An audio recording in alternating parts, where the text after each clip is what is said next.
फकीरा कल तहां जे भाउ जे छोरनि खे सम्झाए मां पाण ईंदसि पाण। फकीरो भी कंहिंखां ताक़त में घटि न आहे। ये जागी कादन जी आहे।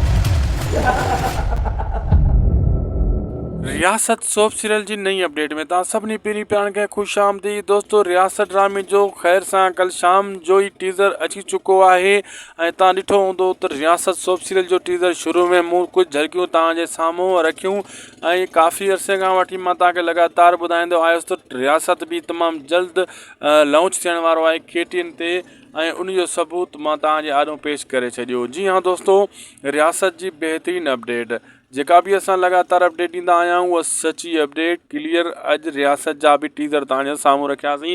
दरअसल दोस्तों रियासत ड्रामे जे टीज़र में काफ़ी मार धाड़ ॾेखारी वई आहे जंहिंमें आज़म मेघल साहब जो भी एक्शन ॾेखारियो वियो आहे।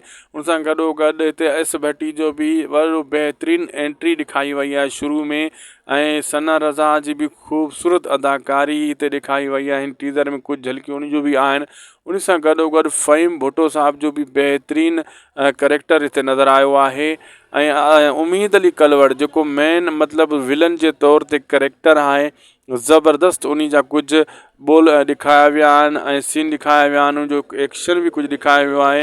हिन टीज़र मां इहो महसूसु थिए थो त हीउ ड्रामो वॾे स्केल वॾे लेवल जो ड्रामो आहे ऐं हीउ सोप सीरियल न आहे, हीउ मेगा सोप सीरियल आहे।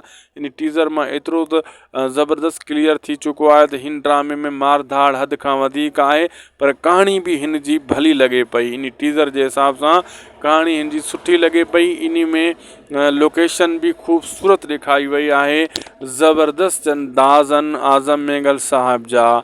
जी हाँ दोस्तों, ऐं जेका असां तव्हांखे लगातार अपडेट ॾींदा आयासीं, मां ख़ासि करे शुरू खां वठी 2 ड्रामे जी अपडेट घणी ॾिनी जंहिंमें रियासत ऐं पंहिंजा वेरी ऐं ॿिन्ही ड्रामे जा अॼु टीज़र तव्हां ॾिसी चुका आहियो।